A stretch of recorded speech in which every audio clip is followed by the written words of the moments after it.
Madam, కొంతమంది విలేజెస్లో ముఖ్యంగా పెద్ద మనుషుల సమక్షంలోనే విడాకులు తీసుకుంటారు. అంటే కోర్టును అప్రోచ్ అవ్వకుండా. ఇలాంటి వారికి ఎలాంటి ప్రాబ్లమ్స్ వచ్చే అవకాశం ఉంది? లేటెస్ట్ మీకు ఒక ఎగ్జాంపుల్ చెప్తాను. ఒక వైఫ్ అండ్ హస్బెండ్ విడాకులు తీసుకున్నారు, కోర్టుని అప్రోచ్ అవ్వలేదు.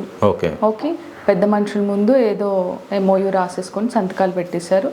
తర్వాత అతనికి పెళ్ళైంది, ఈ అమ్మాయికి పెళ్ళైంది అనుకున్నాం. ఈ అమ్మాయికి పెళ్ళైన తర్వాత కొన్ని రోజుల తర్వాత ఒక పిల్లలు ఉండొచ్చు, లేకపోయి ఉండొచ్చు, హస్బెండ్ చనిపోయాడు అనుకుందాం.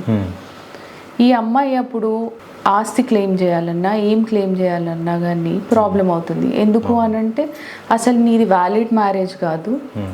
ఓకే, నువ్వు నీ ముందు భర్తకి విడాకులు ఇవ్వలేదు. సో అసలు ఈ మ్యారేజ్ నల్ అండ్ వాయిడ్, అసలు ఈ మ్యారేజ్ చెల్లుబాటు అవ్వదు అని ఒకవేళ భర్త వారు బంధువులు అన్నారు అనుకోండి, అప్పుడు తన లైఫ్ అన్యాయం అయిపోయినట్టే కదా. సో ఇట్లాంటివి ఏవి ఫోర్కాస్ట్ చూసుకొని ఇట్లాంటివి ఏవి జరగకుండా ఉండాలంటే డెఫినెట్గా కోర్టుని అప్రోచ్ అయ్యి ప్రాపర్ లీగల్ పద్ధతిలో విడాకులు తీసుకోవడం మంచిది.